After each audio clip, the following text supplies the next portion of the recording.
He blew it. Of course he blew it. That is what rationalists do when they find something they do not understand. They test it. They apply the empirical method, and something answered. Welcome back to the Dark Archives. I am the chronicler.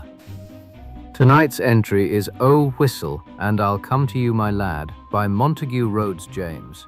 Filed under antiquarian ghost story, Edwardian, coastal, and belonging to a tradition of English dread that James did not merely contribute to but invented wholesale. I have returned to this particular record many times across the long history of these archives.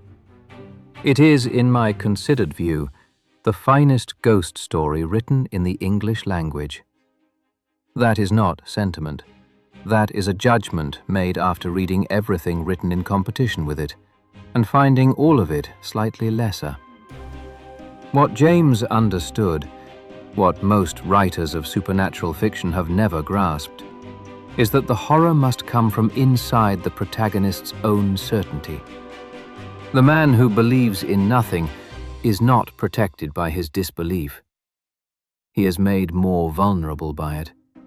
When the impossible arrives, he has no framework, no preparation, no word for what he is seeing. M.R. James wrote this story in 1904 and published it in his first collection, Ghost Stories of an Antiquary, a title he chose with characteristic precision, since he himself was exactly that, a provost of King's College, Cambridge, a medieval scholar, a man who spent his working life with manuscripts and ecclesiastical objects and the fine accumulated knowledge of things long buried.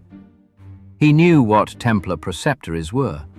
He knew what the Latin inscription on the whistle meant. He wrote Parkins as a man who did not.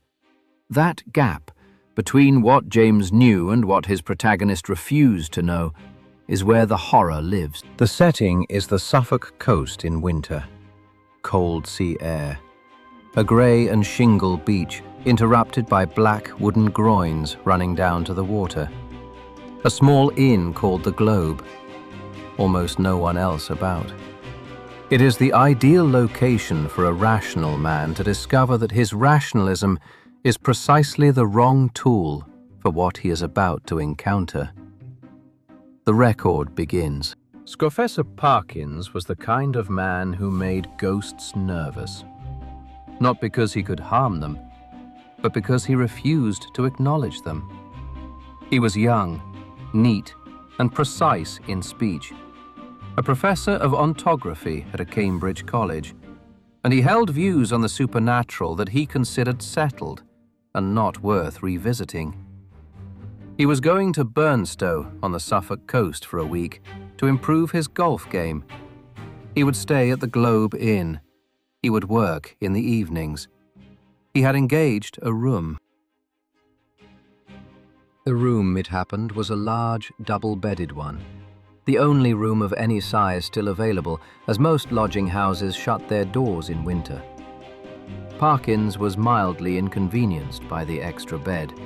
He was not the sort of man to lie awake thinking about an empty bed in his room. He was, after all, a convinced disbeliever in the supernatural, and as he had made clear to his colleagues more than once, he found careless talk on such subjects irresponsible. A colleague named Disney had asked him, as a casual favor, to look at the site of an old Templar's preceptory near Burnstow. Somewhere down close to the beach, Disney thought, perhaps 3/4 of a mile from the Globe Inn. Parkins said he would look. It was, he reflected, an opportunity to do something useful on a spare afternoon. He arrived at Burnstow on a late autumn day, settled himself and his books into the double-bedded room with the sea-view windows, and went to work on his golf game. His primary playing companion was a Colonel Wilson, an ancien militaire of considerable volume and pronouncedly Protestant views, who had apparently decided to fill the quiet inn with the entirety of his personality. They played together the following afternoon, and the Colonel became so aggressively choleric over the course of 18 holes that Parkins, a man of some pluck, nonetheless decided to walk home alone along the beach rather than face that bristling moustache any longer than necessary. It was on this walk that he found the preceptory. He found it in the most literal sense. His foot caught in a gorse root, and he went over, and when he got up, he was standing in a patch of broken ground covered with small depressions and mounds. Masses of flints embedded in mortar, grown over with turf. The foundations of something old, something ecclesiastical. Something that the Templars had built here before the sea had come in, and the land had pulled away, and the whole purpose of the place had been forgotten. Parkins did what a precise and conscientious man does. He paced the area, noted its dimensions, examined an oblong eminence at the eastern end that looked like the base of a platform or altar. At the northern end, a patch of turf had been cleared away. A boy or some creature had been digging. He decided to probe the soil. He took out his knife and scraped, and a portion of soil fell inward, and there was a small cavity in the masonry below, rectangular, smooth-sided. He lit match after match, but the wind took them all. By feel and tapping, he established that the hole was artificial and empty. It was not empty. As he withdrew his knife, he heard a metallic clink. He reached into the hole and his hand closed on a cylindrical object lying on the floor of the cavity. He drew it out. By the last of the fading light, he could see that it was of man's making. A metal tube approximately 4 inches long, evidently of considerable age. He put it in his pocket and walked back to the globe.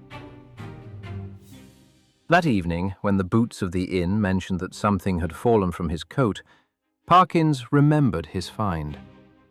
He turned it over in the light of his candles.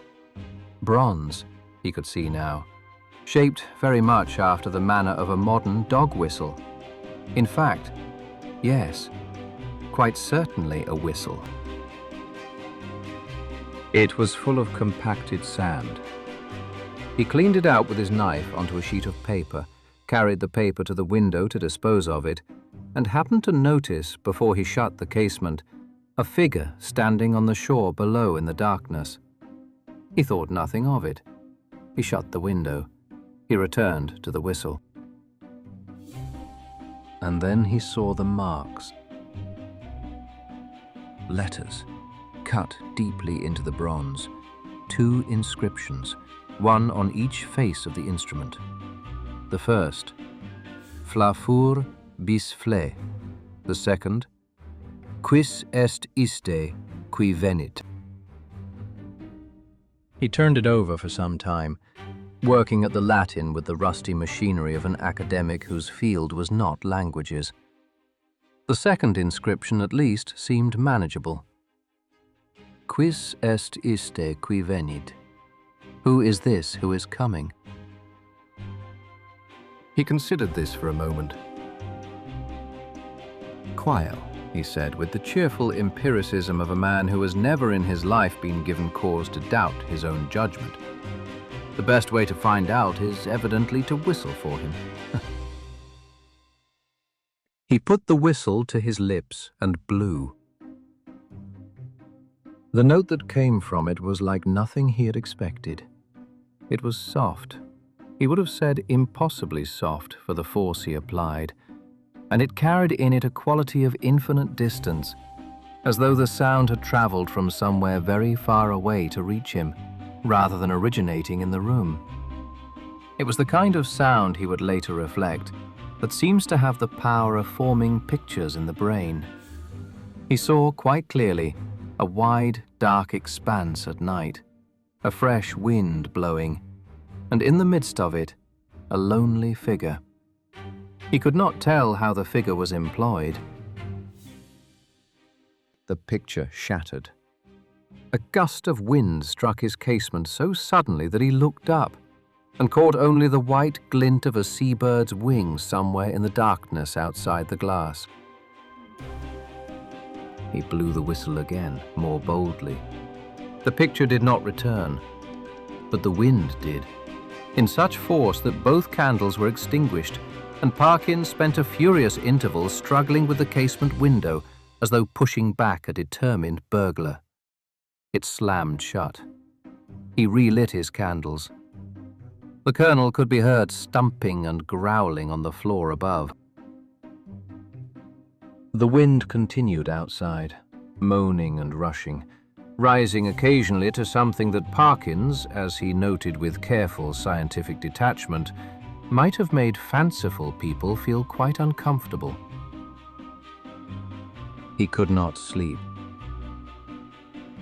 He lay in the dark listening to the wind, counting his heartbeats with the mild hypochondria of a man with too much imagination that he refuses to call imagination, and became gradually aware that he was not the only restless occupant of the room.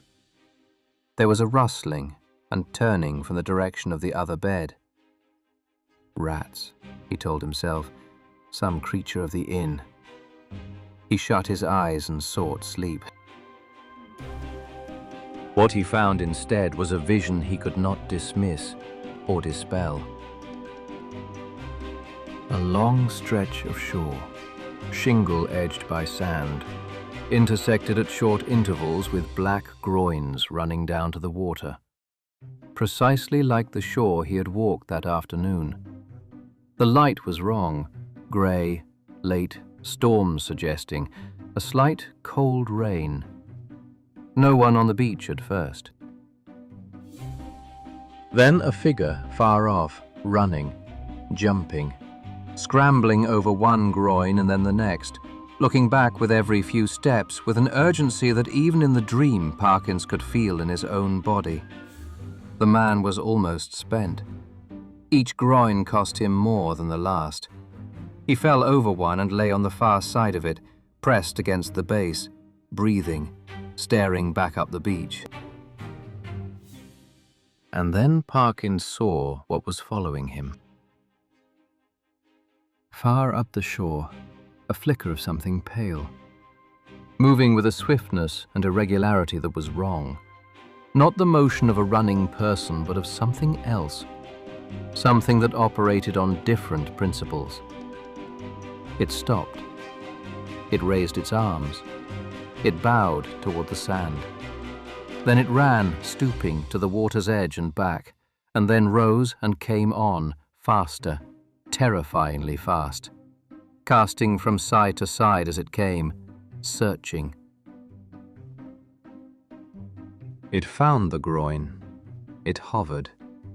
And then it stood upright, arms raised, and launched itself forward. At which point Parkins, every time, found that he could not keep his eyes shut. He lay awake the rest of the night with a candle and a book, telling himself, in the reasonable voice of a rational man, but what he had seen was nothing more than a morbid reflection of his afternoon's walk. The whistle, the wind, an overworked brain producing pictures. He was quite sure of it. He blew out the candle toward dawn. He did not notice as sleep finally took him, but it was still burning when the maid came to call him at 8 o'clock in the morning. The record pauses here. Parkins has blown the whistle. Something has heard it. The vision has arrived. Unsummoned, persistent, returning each time he closes his eyes with the patient inevitability of something that knows it has been called and has decided to answer. And he still believes it is rats. If you find value in these archives, subscribe. Every entry deserves a witness. The next document in the collection is already filed. Part 2 of this record. I think you will find it difficult to set aside. Until next time, the archives remain open.